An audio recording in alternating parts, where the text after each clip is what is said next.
Hey, Geoff, question for you. When someone says Easter Island or Rapa Nui, what thoughts come to mind? Well, for Easter Island, I'm much more familiar with that. I'm going to guess Rapa Nui is maybe the indigenous name of the place, which I actually not sure I knew that prior to you just saying that. That's The you've first thing that jumped heard in my that mind, and correctly. I think the first thing that's going to jump into everybody's mind is those big statues, right? It's like a big, it's like a big head, like very like pronounced features, eyes. There's like usually like a big nose, I think. And I think the idea is that the indigenous peoples at one point put those up, but I'm actually not sure for what reason.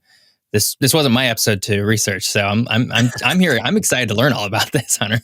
Well, I think that you're right that in the popular imagination, the geographic imagination of Easter Island, it involves these statues, which are called Moai. Moai. And I think particularly in post-World War II era, people became very captivated by what was going on there. You know, there were a lot of U.S. soldiers in the Polynesian theater during World War II. And so there was a lot more attention towards Polynesia. And, you know, these images of these giant statues, which are kind of unlike anything else, really kind of got wrapped up in this idea that there's a mystery to unravel about Easter Island. And that, I mean, even when I was growing up, I felt like that was the way it was. That was the narrative that was out there for me, that we don't really know what's going on. And there's these mysteries of this exotic place. Yeah. And I think the exotic nature of it was played up. And so I think that still kind of is lingering in a lot of people's minds, particularly in the United States, perhaps, about what this place is all about. I think in my head, it rings similar to maybe Stonehenge in the United Kingdom, where it's like this idea of like this ancient, maybe like mythical or maybe even like supernatural sort of ability of people to cobble together these very ornate and probably very heavy. I don't know for sure, but they look like they're made of rocks. Very heavy items, right? So I think that's sort of the same. It's tugging at that same string for me. It's like, how did they do this? Yeah, and I think that's a really good analogy. Stonehenge is much older than the Moai statues, and I think Moai is a word for statue in the Rapa Nui language. But yeah, this idea that why did they do this, and how did they accomplish this? And part of when you're talking about how did they do this is this sort of assumption that, you know, how could these primitive people do something like this? You know, there's this sort of like inherent kind of looking down upon groups and you know, either from the past or on remote islands, as it's like they couldn't possibly come up with anything. And so I think that's an undertone that has been pushed back against much more recently. And so that's, you know, we get to explore some of these different narratives of this place throughout this episode. So we're doing geography is Rapa Nui, or geography is Easter Island.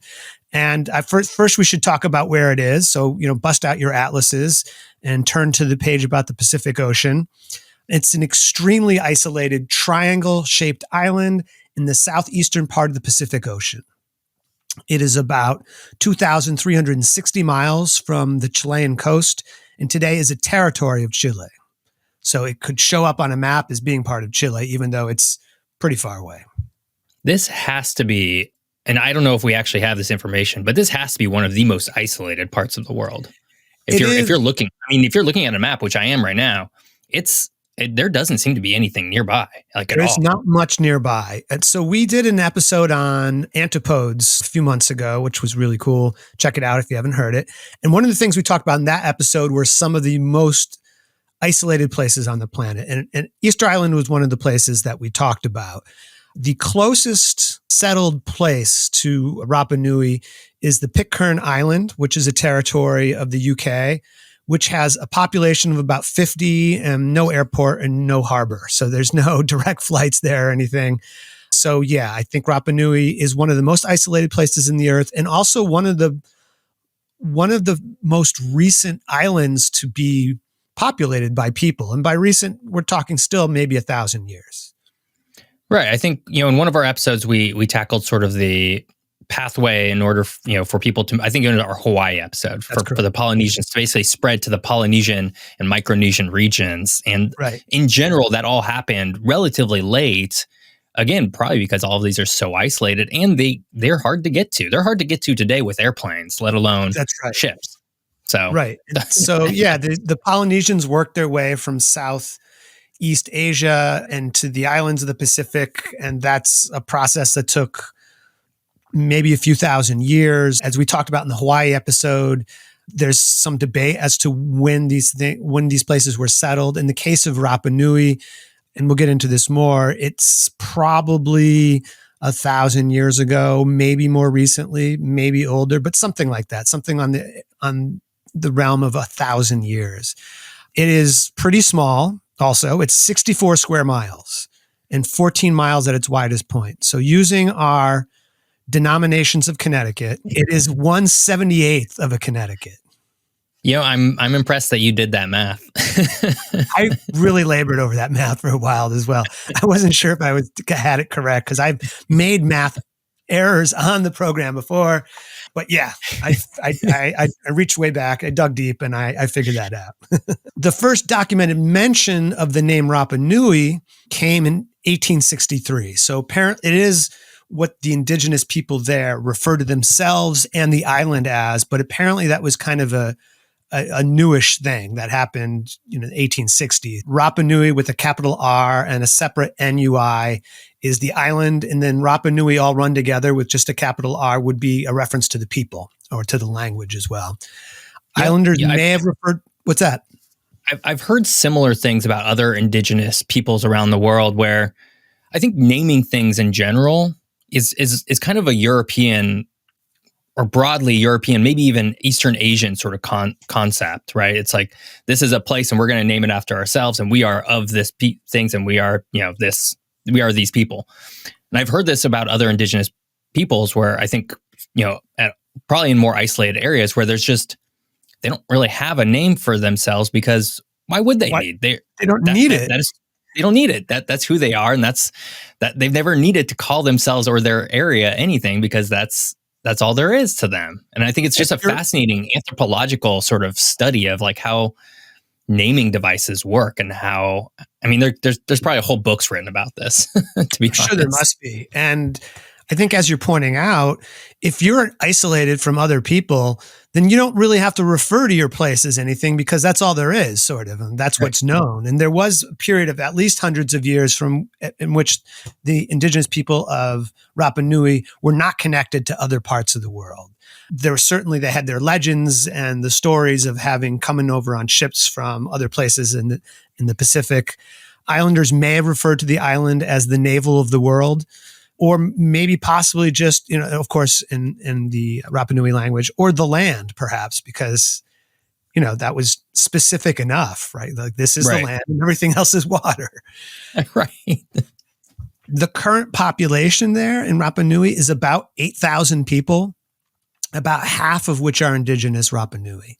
And the only town on the island is called Hangaroa, which means wide bay, and it's where most of the population lives. So I've heard it referred to even as a town, because a city, maybe it's a city, 4,000 people. What does that make it? It's probably a city, but it's not super developed compared to maybe other places in like Hawaii, for example. Yeah. Well, if we add a U.S. context onto this from my days as a city planner, an urbanized area is anything larger than 2,500 people. So this would be considered, if all 8,000 of those people, or let's see, at least 2,500 of them live inside Hangaroa, that would be an urban area as far as the U.S. Census is concerned. Right. So not a U.S. territory, but we can apply the standards of the country we're broadcasting from and suggest that it's somewhat of an urban area. So how did this island form? A few episodes ago, when we were talking about Hawaii, we talked about how Hawaii was formed by a hotspot, which is volcanic activity that's happening on the ocean floor in the middle of a plate. And so this, similar thing for Rapa Nui, 3 distinct volcanic eruptions on the Nazca tectonic plate formed an underwater mountain range, of which Easter Island is the highest point. So there's an underwater mountain range around Easter Island. When did this happen? A while ago, like maybe a couple million years ago, maybe more recently. Who can say? Who can tell?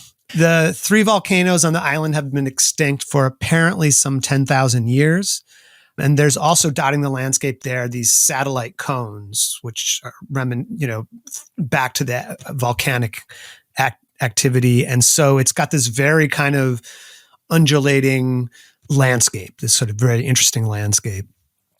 There are no rivers or streams on Rapa Nui, no permanent ones. Interesting. Which is inconvenient, right, for people who want fresh water. Apparently, this is because the porous volcanic soil quickly absorbs the rain and doesn't allow for surface runoff. There are underground aquifers there that collect groundwater that will discharge above the ground if the ground is properly saturated, if the saturation is reached. It has 2 lakes, at least 2 lakes, but they're difficult to access. And I think at least one of them may be mostly dry these days. So people weren't able to depend upon that necessarily for a steady supply of water. Polynesians first arrived on Easter Island between maybe 800 and 1100. So, and I've read, if you read about this, there's all kinds of speculation on what it could be. Some have it a little earlier, some suggest it's a little later, but most of what I read suggests somewhere between 800 and 1100, which is probably after Polynesians first arrived to Hawaii. So that's why it's seen as a part of Polynesia that was last populated. And so in that sense, one of the newer places where people have lived on the planet. Having said that, could be 1200 years. Right. And I still think I think we mentioned this again, I think in the Hawaii episode, how, Easter Island is pretty isolated. It's pretty far out there. Yes. And yet still, I think they've only been able to document human habitation to New Zealand. And actually, I think we talked about this in our invasive species episode. Yep. It took until the year 1200 Common Era before people arrived there, which is, it's just like this really mind-boggling thing that it's just so much closer than Easter Island is. And yet still the Polynesians managed to make it so much farther out. I guess there wasn't a huge desire to maybe go south. They recognized that it would start to get cold or something like that. We don't want any of that. No, they're not. There's not signing up for that. The settlers of Easter Island arrived sort of like the ones in Hawaii on these dual-hulled sea canoes, and they brought with them like crops, plants, a few animals, perhaps. And this is the way that Polynesians would travel from place to place. When they arrived someplace new, they could bring some of those things with them and establish a new place, establish a new home. Circa around 1500, apparently trips to Easter Island and other places in Polynesia there used to be sort of round trips to like Hawaii and different things like that. That seems to have sort of died down. And so there's a period of isolation that kicks in there at that point. And although there's this Polynesian culture, it starts to emerge into something very distinct to Rapa Nui itself. The peak population there, it's speculated, may have been 12,000 people. So, 3 times of what's there today. And at that point, of course, it would have been all Rapa Nui. The evidence suggests that the Rapa Nui had some contact with people from South America. So if you think about it, if they've come as far as Easter Island, which is this sort of, if you make a triangle out of Polynesia, it's the far southeastern corner. Yeah. It's just another couple thousand. So there was a couple thousand miles to the closest islands, basically, where people may have come from. So they're thinking maybe, well, let's just keep going and see what we can find. And the reason that they know that there was contact with South America is because they found food remains in obsidian blades, and they've analyzed the food remains. And they've found some foods that are common to Polynesia, like breadfruit, but they've also found some starch remains of sweet potato and achira, which is a root crop in the lower elevations of the Andes. These are all native to South America, and evidence of these was found on Rapa Nui. When Europeans first showed up on the scene, there were sweet potatoes there. So this is a very interesting thing to note that there's contact going this few ways. And there's somebody that we're going to talk about later in the episode whose name is Thor Heyerdahl. And he speculates that people actually populated Polynesia from South America and not from Southwest Asia.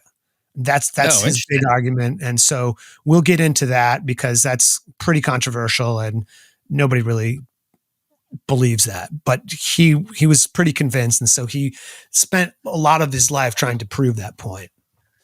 Interesting. I can't wait to hear more about that. I guess when I'm looking at a map of Easter Island, it is interesting because Easter Island, just looking at the map, I'm not actually doing any measurements here, but it does look to be closer to, let's say, Chile rather than, let's say, Hawaii or some of the other like bigger islands inside Polynesia, such as New Zealand, right? It seems to be much closer. So it doesn't surprise me that there's maybe some, back and forth a little bit. It's not close. Right. Yeah. But yeah, the islands in which people migrated from to get to Easter Island were over 2,000 miles away. There's some debate about that. One of them is Mangareva, as part of French Polynesia, and the other one suggests from the Marquesas Islands. So both of those are some 2,000 miles away from Easter Island. And the coast of Chile, or what is now Chile, is not that much further away. I think, in thinking about Thor's sort, and we're probably going to get into this, but I want to get this thought out right now, is that, and I could very well be wrong, but Polynesians in general have a very long history of sailing culture, of sailing long distances, right? That's right. This is well established.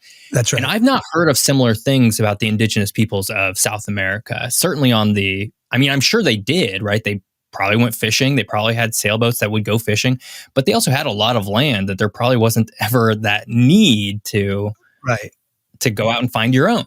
Yeah, there wasn't part of this cultural momentum to go and explore other islands, which is what had been happening for hundreds or a couple thousand years in the case of the Polynesians. Let's talk a little bit about the Moai now, because I think those, as you mentioned at the very beginning, those are some of the things that people immediately associate with this island. They're thought to have been carved between, again, there's a debate, 1100 up until maybe 1600 Common Era, so maybe carved over hundreds of years. And the size and the detail, sort of the size increased and the detail increased over time as well. So it sort of became more and more skilled at making these things. Apparently there are approximately 900 or 1,000 Moai on the island. Oh, wow. A few have been taken to other places. In fact, there's one in the British Museum that many people in Rapa Nui want back. They're like, why should this be in the British Museum? And the reason it was there is because it was brought from some explorer as a gift to the Queen. I bring you this giant head. About right. Yeah.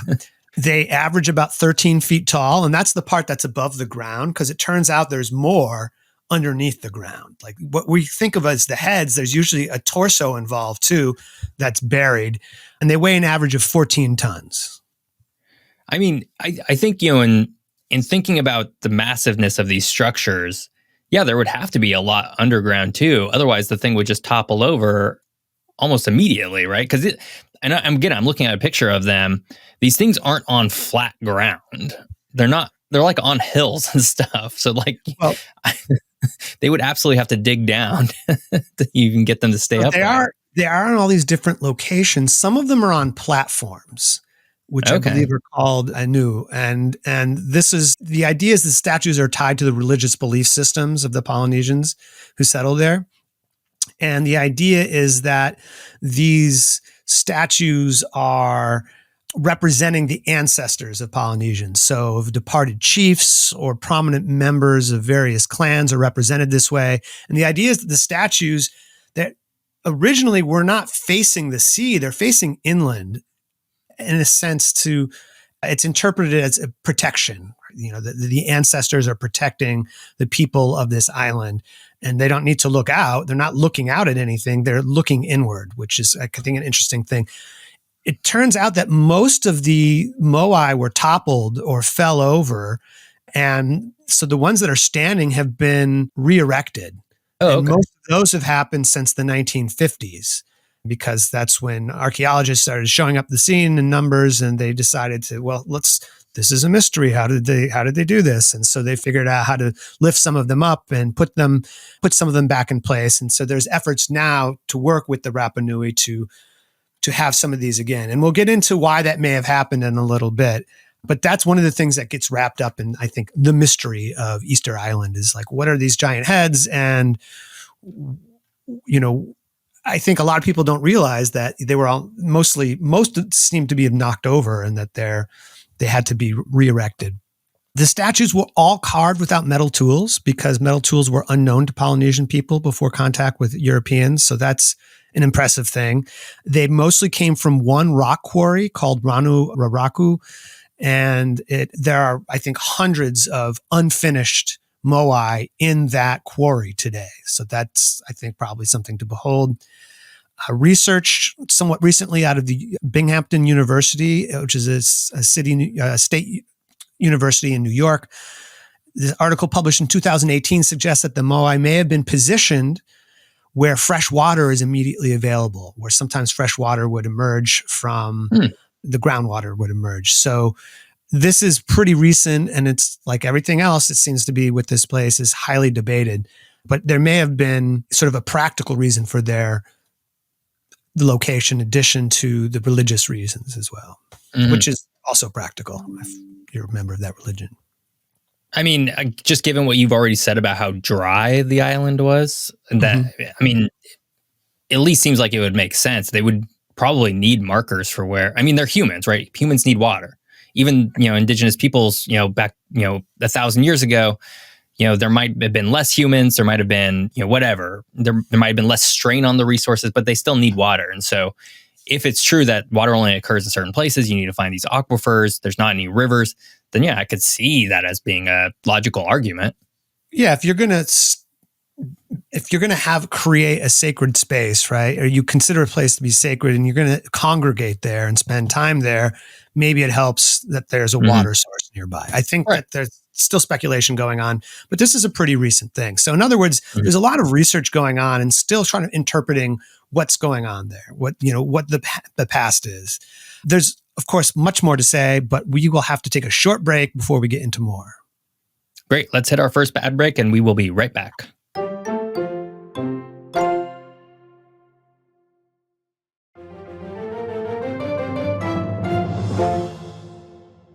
And we're back. It's the Geography is Everything podcast. We're talking about geography is Rapa Nui, or Easter Island. And we were just talking about the history of the population of the place, how it was first populated by Polynesians, population of the Moai, which are the iconic statues, because that's going to change things. That changed things really dramatically. Dutch sailors were exploring the Pacific Ocean in hopes of finding Terra Australis Incognita, which was the unknown Southland. So there's this belief that because there was all this land in the Northern Hemisphere, there must be some land in the Southern Hemisphere balancing it out, so to speak. And that's Australia, right? So in 1606, a Dutch ship lands on the west coast of what is now called Australia generally. It's the first documented landing by Europeans. And then it wouldn't be until 1770 that James Cook lands on the east side of Australia. And so Cook has come up a lot in some of our episodes because he also had a role in Hawaii as well. In 1721, the Dutch West India Company sponsored Dutch explorer Jacob Roggeveen to search for Terra Australis, to go explore Australia. And so on April 5th, 1722, kind of nowhere near Australia, which was Easter Sunday, Roggeveen and his crew sighted an uncharted island that they called Easter Island because it was Easter Sunday. So that name is stuck pretty hard. Yeah, I was always curious as to why it was called Easter Island. I mean, obviously there's the context of that being a major Christian holiday. Right. Now it makes more sense. Christian holiday. Yeah. Yeah. Mm-hmm. Yeah. The major holiday. Yeah, that's right. It's a central holiday, the most important in Christianity. And this place in the middle, or not in the middle, but in the Pacific is named after that holiday. That first visit of Europeans there was pretty short. I think they were anchored for like a week and they only went on land once. They ended up having a skirmish and ended up killing 12 of the local people. So that was a pretty aggressive move when you first get someplace for that to happen. I guess the seas were rough and the winds were adverse. And so they didn't end up spending a lot of time there. And they also didn't find that much that they thought they could exploit. So they decided to split. And the next Europeans that arrived were 50 years later. So this would have been in 1770. And this was a Spanish expedition headed by Felipe González de Haedo. And he named the island San Carlos after King Carlos III. As you mentioned, Europeans love to name stuff after people they're trying to curry favor with. Oh, they love it. They love it. That name, I think, didn't even stick. Like, they don't call it that. The Chileans don't call it that today. They call it Isla Pascua. They call it Easter Island. So this Spanish expedition laid claim for Spain and left after 6 days and never returned to enforce their claims. It was just that is so stereotypical Spanish colonizer right there. They had done that. They did that so much. So we talked a little bit about Alaska. They had claims all up and down Alaska because they cited it once and they said, that's ours. They wrote it down. That's ours. And they never even really visited and they never went back, but they still claimed it. That's exactly what happened here. Yeah. They're like, well, this is ours, but then they didn't really tell anybody about it or forgot or something like that. So 4 years later, in 1774, the HMS Resolution rolls up, captained by James Cook, and arrived on the island. And they had just spent, I think 100 days at sea or something. So apparently Cook was pretty sick and spent very little time on the island. But again, the crew was looking for provisions, didn't find much. And so after 4 days, set sail for Tahiti. Wow, not a lot of interest into Rapa Nui at this point in time. No, it's very fascinating. Yeah. We're here. Okay, we've kind of seen it. Let's move on to the next place. Not really what we're looking for. It's pretty small. There were very few trees at that point. So the island had been largely deforested. And so there weren't resources that they could take, basically. So they split. And that's generally what we see, whenever there's that colonial aspect. If there's nothing for them to bring back, there's nothing that there's value inherent into whatever the society is, then they're probably just not going to be interested. They're probably just going to leave it until at some point when there's something there for them to exploit. Well, and then there was, there's no surface water. So even using it for agriculture or something like that seemed pretty unviable. It's pretty isolated, not near anything else they were interested in. So yeah, its isolation caused it to be somewhat dismissed by Europeans for a while. There is no record of what the people of Easter Island themselves experienced regarding the arrival of Europeans. There is a written language, which I'll get to, but that's completely undecipherable by people today. Even Rapa Nuians are unable to read it.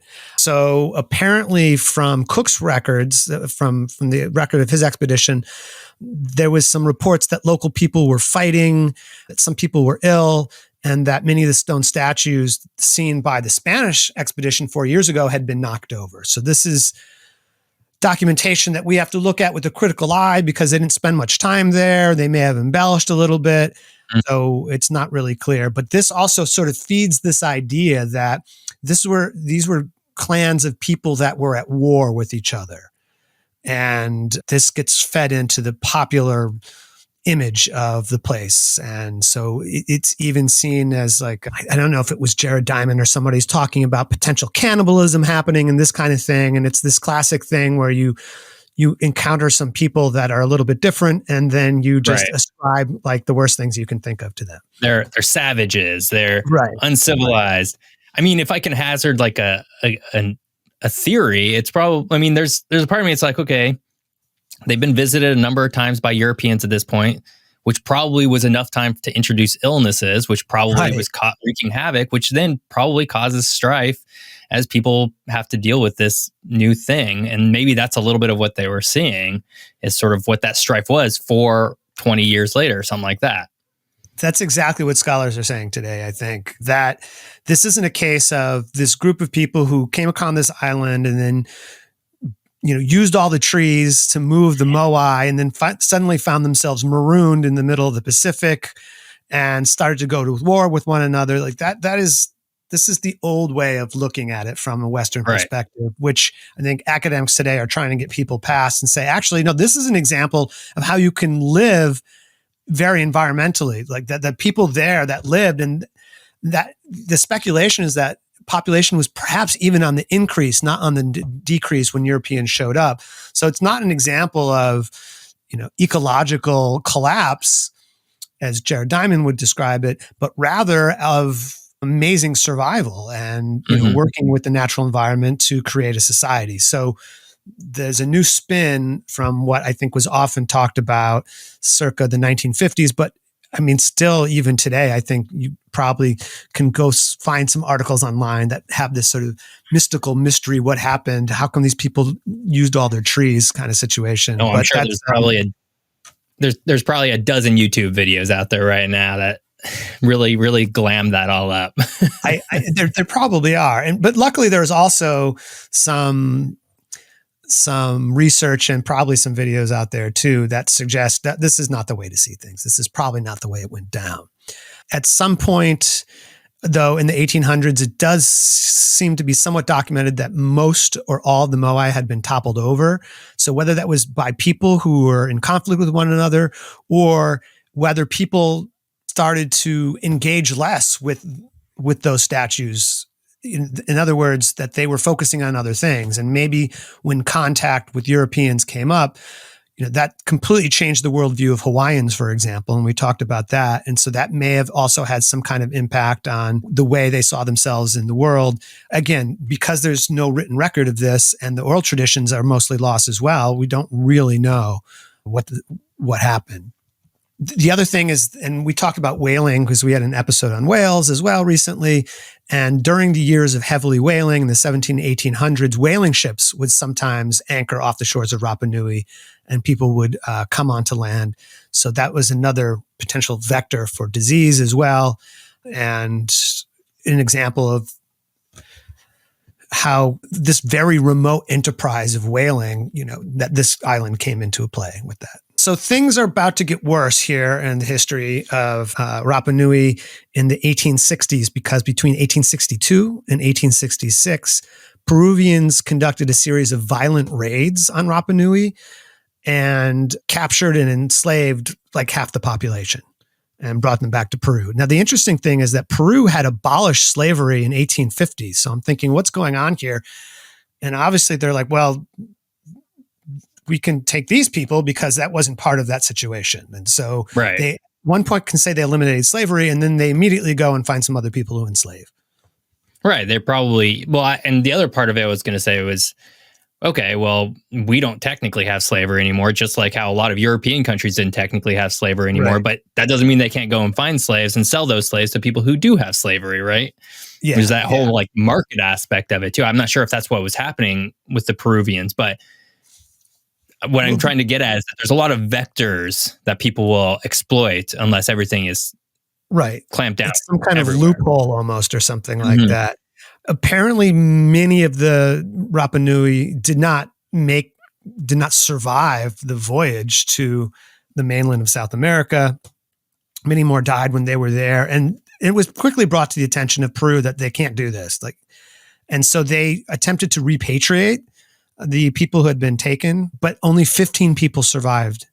From 1,500 people who were taken, about half the island, only 15 people were repatriated back to Rapa Nui. And at that point, through some of the diseases that those repatriated individuals and Europeans that had visited the island caused a huge smallpox epidemic. And so the population went down to just a few hundred people from 3,000 or something. So there was a collapse, but it didn't have anything necessarily to do with the people on the island who were managing resources badly. It had to do with coming into contact with Europeans and catching European diseases and having their society almost collapse. It hasn't collapsed because there's still people there today. But it also, a lot of the most educated people or the people who were the religious leaders, many of them died. And so a lot of the knowledge that was wrapped up in this society, a lot of that was lost during this period of time as well. I mean, this is not, unfortunately, a unique story, right? This is something that... I mean, we talked about this countlessly on this podcast, right? And going back to our Hawaii episode, right? That's a very similar story, right? I mean, there's always that point where it's like, and then the Europeans arrived and things, and that upended everything. Yep. And then you fast forward a little bit, and then it's like, and then everything got much worse. right? Right, right. Yeah, it upended Like everything, and then it got worse. And then they sent in the missionaries, right? So yep. the same thing happened. And following the period of Peruvian enslavement, Christian missionaries started to arrive from Tahiti. Apparently, there was a permanent Catholic mission established there in 1866. And the missionaries, as they did in other places, were pretty antithetical to the beliefs and traditions of the people who already lived there. So they did away with them as best they could and tried to supplant their own worldview with the people there. The missionaries, in this case, also brought horses to the island. So today there are about 3,000 horses on the island, which of course would have never been there otherwise. There's also about 1,000 cows. And apparently the horses aren't wild, but they're branded because they're considered to be property now, but there's not any fences necessarily set up all over the place because they didn't really need to do that. There's no place for the horses to go. It was a small enough place. Right. So that there are horses just seemingly wild around the island. And if you go there, you'll run into them apparently. I mean, yeah, it's a small island, right? You said 64 square miles or something like that. So it's pretty small. At that point, there's probably not that. You can probably always find them if you want them. Right, it kind of reminds me of kind of reminds me of the American bison that are on Catalina off the coast of California, where again, like this is an animal that was brought there. And at one point, I'm not sure what the current status of them, but at one point they were all owned by, I believe, one very prominent family. And I can't remember exactly who it is, but they brought them there. But again, I don't think they were ever fenced. And in fact, if you go there, you can kind of just stumble upon them and they're just kind of wandering around. But I believe that at one point they were all owned by somebody, but it's just like, where are they going to go? And just sort of, where are you going to fence them into? Yeah. There's no place for them to escape to. But it is fascinating to think about this really small remote island in the middle of the Pacific that has these, I mean, horses are pretty big creatures, right? And so that's a pretty big change to what's going on there. Apparently, a census of the island taken in 1877 enumerated only 111 people. Wow. So this was an almost complete eradication of a group of people. In 1883, Chile defeated Peru and Bolivia in the War of the Pacific. And they were encouraged by Britain to lay sovereignty over Easter Island. And I guess the British didn't want the French to take it with the rest of French Polynesia. So they said, Chile, maybe you should take over. And so this happened on September 9th, 1888, where they annexed the island and made it part of Chilean territory. The document laying claim to the territory, and this will probably not shock you, was written only in Spanish and misrepresented to the people of Rapa Nui. Like, sign this, it means we're friends or something like that. And so that becomes this legal background for being able to take over this territory. Yeah, doesn't surprise me. Not surprised.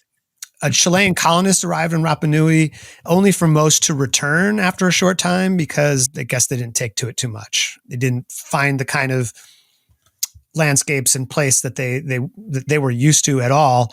And probably the lack of surface water probably was part of that as well.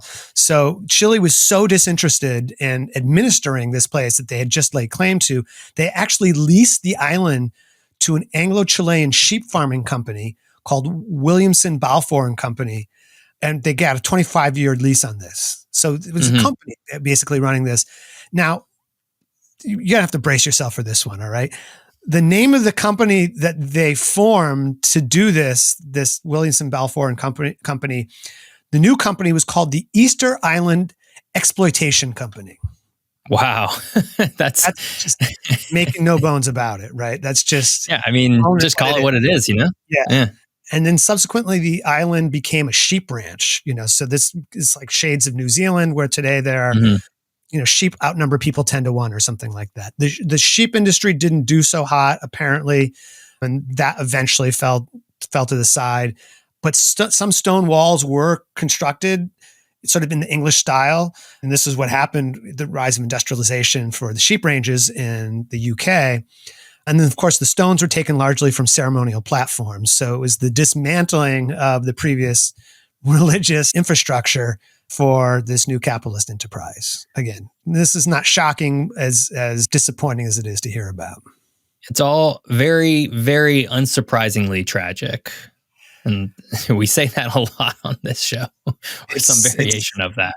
We'll try to bring it back on an upswing here when we get to our next segment. But let's take a short break, our final break, and we'll get back and we'll talk a little bit more contemporary about what happened as well. Great. We will be right back.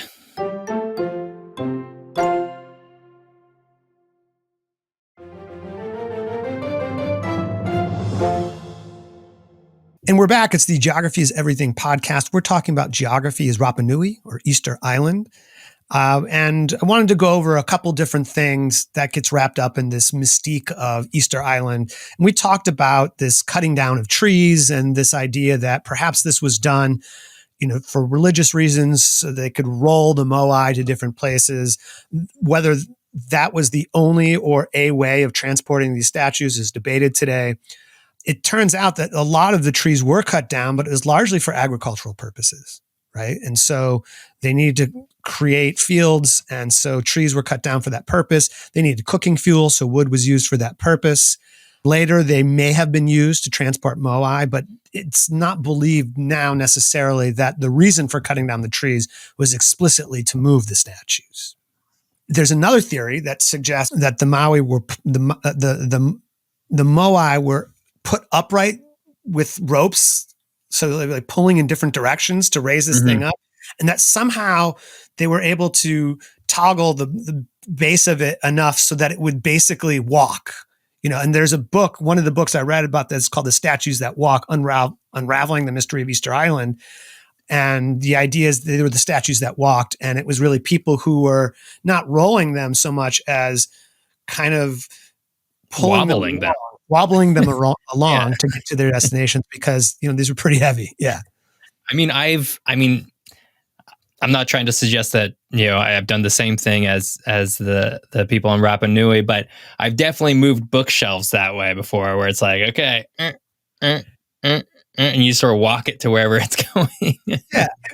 I read the same sort of thing that somebody suggested that, hey, when you're moving stuff in your house or your apartment, you might not just use one method to do it. You might do that shimmy kind of thing for a while, and then you might try to put something under it and slide it on the floor or something, and you're just going to do whatever works. So maybe there's something like that going on here as well. There's a written script I mentioned before. It's referred to as Rongo Rongo. It's a pictorial script, or sort of glyphs, which are inscribed on wooden tablets. None of the tablets remain on the islands because most of them were taken by missionaries in the 1860s and 1870s and brought to other places in the world. And apparently after the period of Peruvian enslaver era, no further tablets were known to have been created. So there's no evidence of this script on any other Polynesian islands. It doesn't resemble any other kind of alphabet. To this date, the script has still not been deciphered. And of course, there was people who suggested that the script only came about after contact with Europeans, because Europeans are bringing all this knowledge that only they can have, and so it's impossible to think that this group of people could have had their own language. However, they've done some dating of some of the tablets and found that at least some of the tablets date back. The wood dates back to maybe 1500, so several hundred years before Europeans arrived, and that it wouldn't necessarily be practical to save wood for a couple hundred years and then start writing on it. So that it's largely believed today that this is an independent language that is written, and perhaps the most recent written language in human history is one of the speculations there. And this is causing people to really rethink the way that they've positioned this place and this people, that this is not like a primitive group of people by any means, but a very advanced group of people that came up with a written language independently from anything else as well. Anytime a people have developed a written language, I think is definitely a sign of a certain level of advancement in sort of your culture, right? Because it means you're trying to historically, in some capacity, preserve things so that they can be referenced later, which seems like such a simple concept that we all take for granted now. But at one point, no human was doing that, right? There was points where there was no human writing anything down. It was all just oral traditions. All oral tradition at one point. And we see what the limits of that are, which is when a society is eliminated if there's no written record, then it becomes very difficult to know what happened. And especially if that written record that remains is an unknown language, is something that's not been deciphered. Is this idea I want to raise here at this point, since we're on this topic, and that's called diffusionism, which apparently is an idea that stemmed from academic archaeology, but sort of probably 100 years ago. And there's some people who maybe still subscribe to this idea, but it's the idea that human innovation is actually a very rare thing.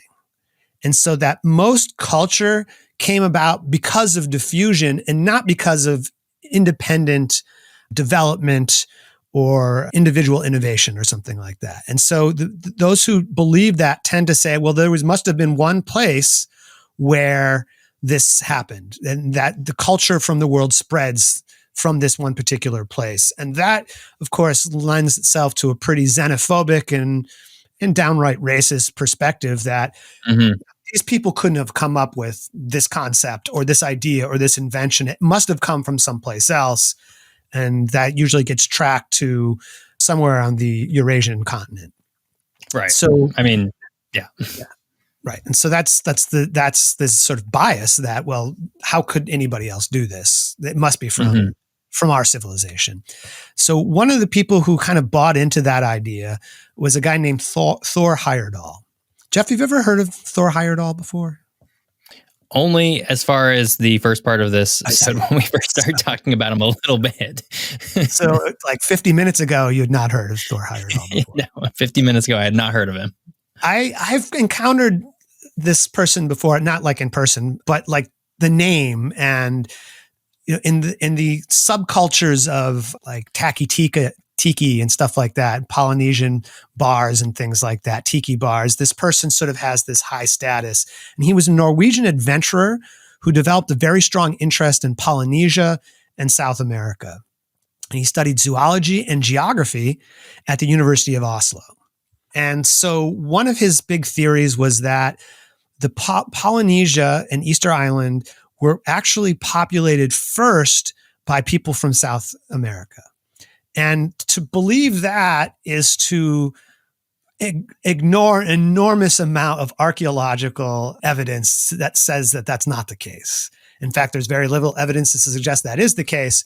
And the idea that Heyerdahl had was that people from Southwest Asia, what we call the Middle East, somehow made their way across the Atlantic to South America and then made their way to Easter Island. And apparently there's some recordings of the expedition of like Captain Cook and others that said that when they arrived there, they saw light-skinned people with beards and things like that.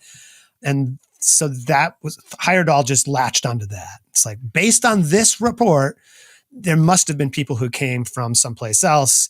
How else could they have come up with all this stuff? And so he set out to prove that this could have happened. And the way he did that was, the other thing is, it involves believing that Polynesians couldn't have navigated the oceans, that they were incapable of navigating thousands of miles, which there's clear evidence to suggest that. Again, that is like, there's no dispute about that.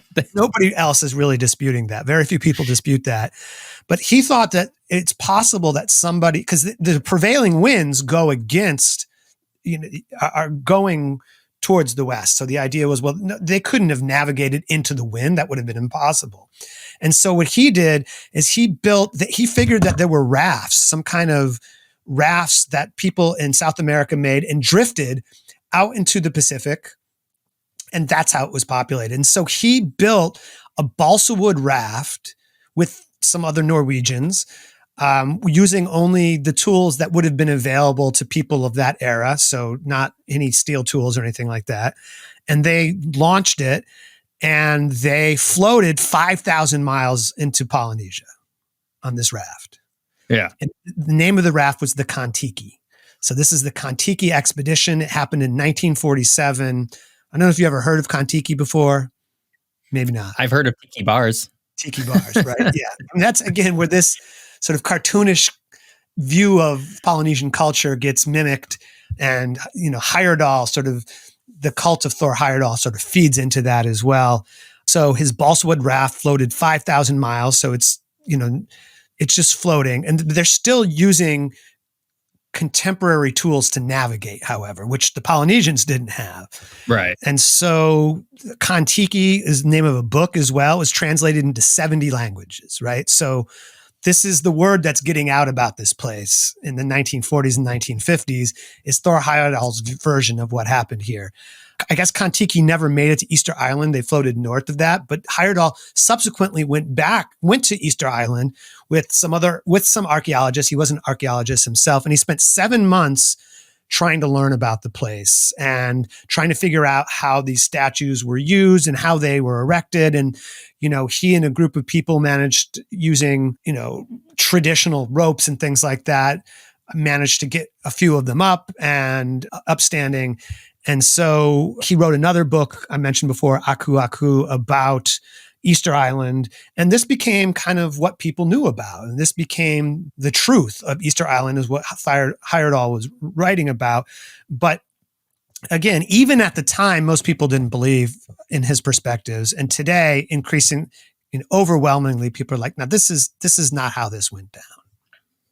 Yeah, I mean, we talked about this when we briefly mentioned this earlier in the episode, and I'm like, there's just so much evidence that Polynesians could and did and, went to different islands and populated them over, hundreds of years, right? There's cultural artifacts. There's food from different parts of Polynesia that have made its way to other parts of Polynesia. And it's pretty unlikely that they, drifted like that.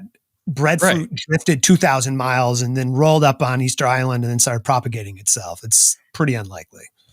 And from I'm not an expert inside the sort of indigenous peoples of South America, but in my knowledge, it's not a seafaring, long range seafaring civilization. Long range seafaring is correct. Certainly, people who lived on the coast innovated ways to go fishing and to travel on the water, but they weren't the Polynesian style ocean canoes, and they didn't have the knowledge to navigate without compasses and things like that. Like the Polynesians figured this out because of their incredible ability to read the stars, is part of, I think, the reason why they're able to do that, and read currents and really subtle things that these groups of people became attuned to after generations and generations. So let's get into more the contemporary era, by which I'm going to say is post-World War II.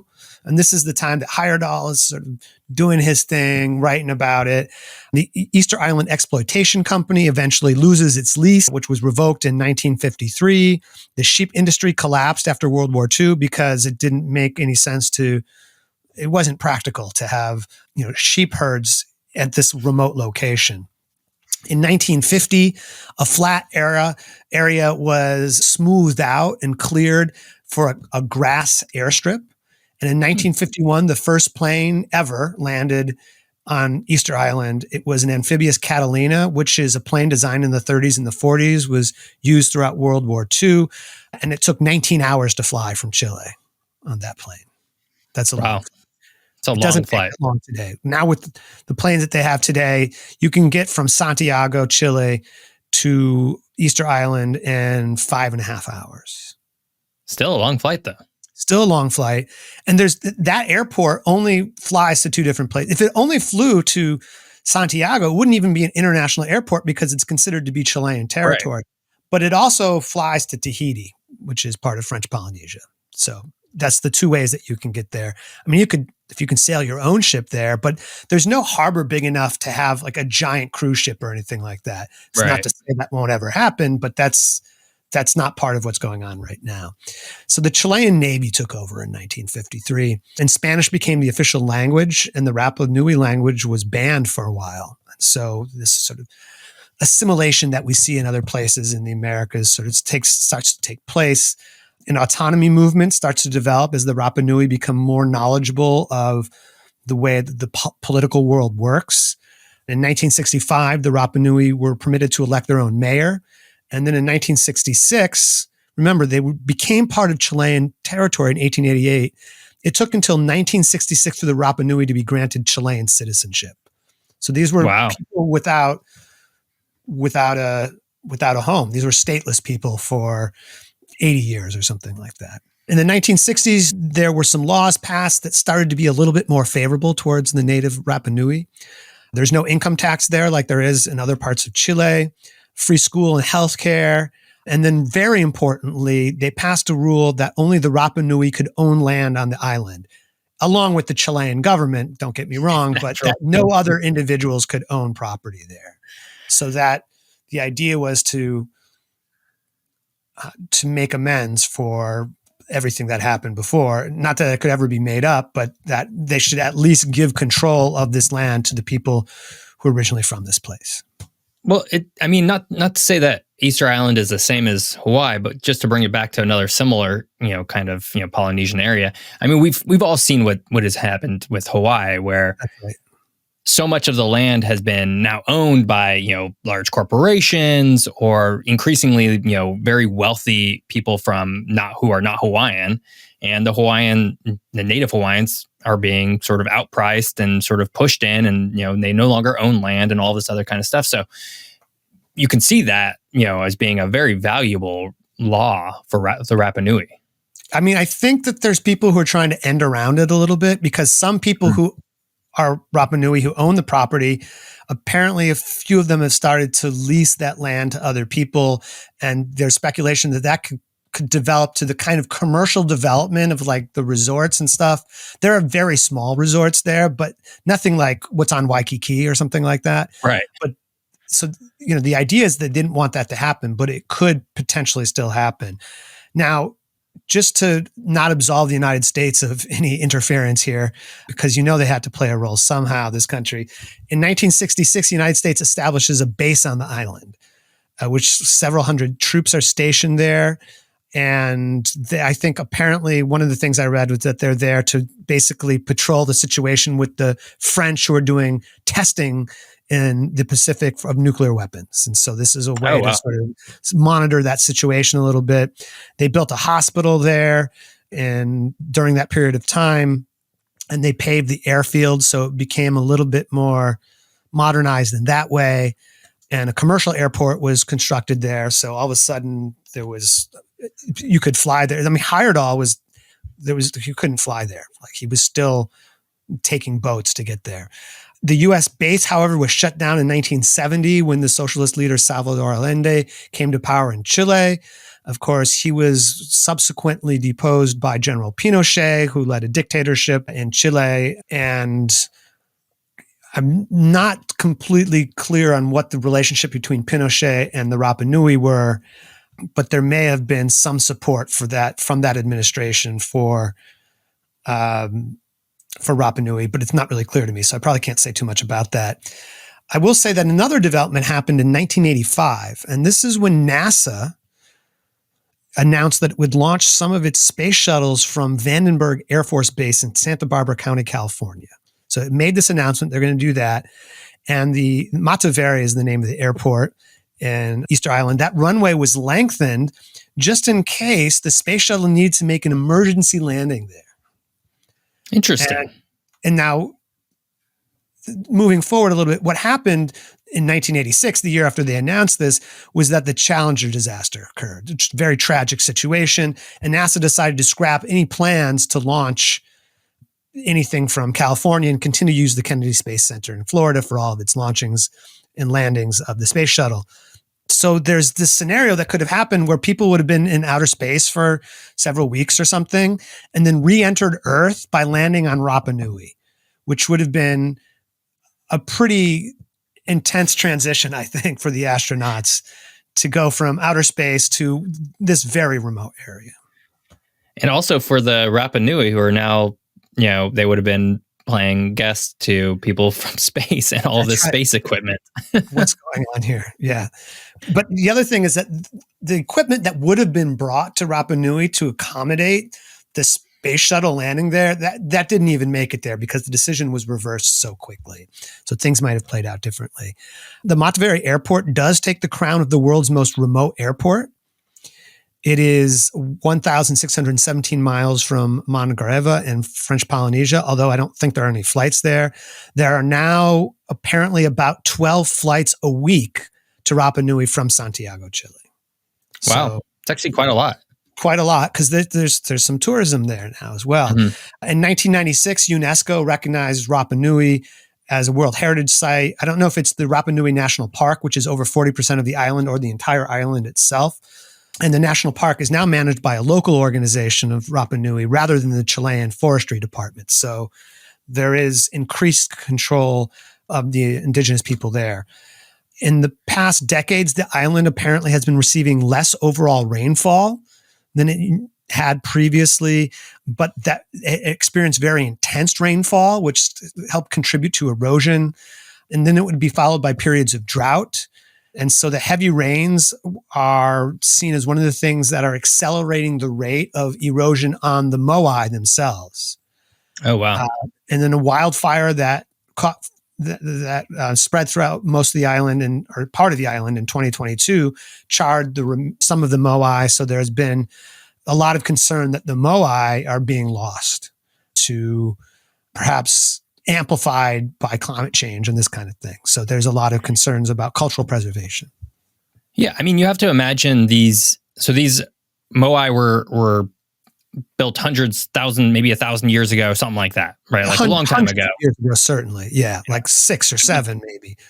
They're also made out of what is probably like old volcanic rock, which I know just from like, other sort of things that I've read about tends to be much more fragile than something like, you go into a mountain, like the rock that's sitting inside a mountain for 1,000 years, right? That's been condensed, rather than like new volcanic rock or relatively new volcanic rock. So maybe that's not surprising. No, that's exactly correct. That volcanic rock from which the Moai are carved are of that sort of, it's a lighter rock because it's volcanic material. And they were able to carve them by using heavier rock in order which to carve. Apparently they would carve them laying down, and that sometimes there would be torsos involved as well. And then the only thing that they finished once they put them into their place, onto their pedestals, was the eyes. And so they'd finished carving out the eyes there. And the idea was that the eyes had to be looking up in a particular way. And I think there's only one Moai that's been refitted with this, but there used to be coral shells that were put in place the eyes. So they wouldn't have this sort of uniform color, but there would be eyes that popped out, and the eyes looked to the sky. And so this is something that archaeologists and anthropologists have been able to determine. Let me say just a couple more things about this. One is that I was fascinated to learn that there's a medication that is derived from the bacteria in the soil from Rapa Nui that hasn't been found anywhere else on the planet. The medication is called rapamycin. Interesting. I've never heard about this. I had never heard about it either. Apparently, it's used after organ transplants to help aid in the body accepting and not rejecting those organs. That's a pretty amazing medication that has benefited a lot of people who've gotten organ transplants. It's incredible. It's also apparently used now to treat some cancers as well, and that it's more recently been used to delay aging for those with age-related diseases. Wow. There's very few side effects apparently associated with the drug, and the popular media now has speculated that rapamycin might someday be used widely to extend the lives of people all over the world. So that sort of adds to this sort of mystique of Easter Island or Rapa Nui, that the fountain of youth kind of situation has been found there. This sounds amazing. The aspect of this drug being here. I mean, it seems very important, right? Using organ transplants, maybe potentially cancer medication, all this kind of stuff, extending the lives of people. I mean, it seems a little bit more commercial of an aspect of it, which doesn't tend to help the local indigenous peoples very much when that becomes something of value. What I would say, though, is that this seems very analogous to something like the rainforest, where there's always that common idea of like, well, don't chop down the rainforest because there's medicines in there that we just don't know about yet that could go on to then cure or what have you, X, Y things. Like, who would have ever known that there was a potential medicine for these kinds of things or something that was existing only on Easter Island or Rapa Nui? And then the colonial mindset, though, comes back to roost, right? Because it's the idea that like, no, you can't do anything to your area here because we might need something from it. Also that to extract, right? And so, That's what's often been used to talk about, to push back on this idea of, all right, maybe there's all kinds of wonderful cures in the rainforest, but like, that's not necessarily our call to make, that should be under the control of people who've been living there for generations. So one can travel to Rapa Nui today. Apparently in 1989, there were less than 4,000 people who visited. But in 2019, right before the pandemic, there was about 120,000 people who visited. And Rapa Nui basically shut down for 2.5 years. Like the mayor was like, you can't send the planes here anymore. We've been through this before. We don't want to bring this disease to our people here, to our residents here. And so it opened up again, maybe 2.5 years into the COVID situation. You can spend Chilean pesos or US dollars or sometimes even euros there, apparently. It's an economy that's largely based on tourism, as you might imagine. And nearly everything from the outside world comes on planes from Santiago to that island. And it's, this is the kind of place that I've been fascinated with for a long time. I also want to call, there's a couple really good books here. A Companion to Easter Island by James Grant Peterkin. The Statues That Walk by Terry Hunt and Carl Lipo are great resources for people who want to learn more about this. And, books can sometimes have a lot more information than random websites can, it turns out. But, it's the kind of thing, it's like, it would take a lot of will to make this particular trip because, we can only visit so many places in our lives, and you'd really have to feel a pull to this particular area in order to go there. Apparently, however, there is going to be a total eclipse sometime in September that will reach landfall almost nowhere except on Easter Island. So, wow, that part of that subculture of the planet of people who are, traipsing around looking to experience that would be an amazing place to experience that. But then I have to question myself, should I be going to a place like this? I mean, maybe it should be left for the people who are there a little bit more, and maybe my presence there is not going to be that helpful. But having said that, it is a place that I can understand people would want to travel to, because I think it would be experiencing something pretty rare to visit a place like that. We have an episode coming out, not next week, but in a few weeks at some point, somewhere on our calendar, about, basically about your summer vacation. And I think this is going to be a topic that we sort of have to address, is like, tourism brings a lot of economic benefits for a lot of different people, but there's also a large cost there. And there's always that argument to be made of, should I or should we collectively be visiting this place or that place? And I think Easter Island is definitely one of those places that probably deserves a more critical eye of, is that someplace that there should be a tourism industry for? Now, obviously that's beyond the scope of sort of what we can control, but it's definitely an argument to be made, or a conversation to be had of, what's the benefit here and what's actually being lost here by allowing that. I look forward to our conversation about that, because we can expand upon this idea that, there are many places, very rich places, very poor places, very in the middle type of places that are dependent on tourism now. Mm-hmm. But that comes at a great cost, and the cost is usually disproportionately felt by local people. And although there may be some benefits there, but that's what we can say today about Rapa Nui on our podcast. Great. Hunter, tell us where people can find you. I'm Hunter Shobi. I'm a professor of geography at Portland State University. I'm co-author of Portland as a Cultural Atlas and Upper Left Cities, a Cultural Atlas of San Francisco, Portland, and Seattle. My co-author is David Banis. And with you, Geoff, I'm co-host of this podcast, Geography is Everything. Yeah, my name is Geoff Gibson. You can find me as the co-host of this podcast, but also over on YouTube at Geography by Geoff. You can Google that, or you can go into whatever, you'll find it. If you liked what you heard today, please rate and review us on Apple Podcasts, Spotify, XYZ, or any other podcast app, or like and subscribe to us on YouTube. We really appreciate that. It's really fun to see sort of, those reviews come in and sort of, numbers go up, and it's always good, fun stuff. You can also go over to Substack, geographyiseverything.substack.com, to get this delivered straight into your email box. It's totally free. You just go over there, put in your email, and it comes once a week. And that's basically all there is to it. Next week, Hunter, we are not doing summer vacation. Okay. That's coming later. But next week we are doing World War I, which will be Very different from this episode. Right. I mean, we've talked about wars and conflicts a lot on the podcast, but we haven't focused exclusively on one before. So that will be sort of a new tact, and it's called a world war. So there's some serious geographical aspects to that situation. Absolutely. And that's what we're going to focus on. Obviously, there's going to be there's a whole history, and there's a lot of stories get wrapped up into these really huge events. But what we're going to do is we're going to try and focus on the geography of it, and really sort of talk about sort of the where things are happening at what locations and how that impacts sort of everybody else. So I think it's going to be a really fascinating episode. I'm not sure if a lot of people have ever critically looked at the geography in the way that I'm going to try and do it.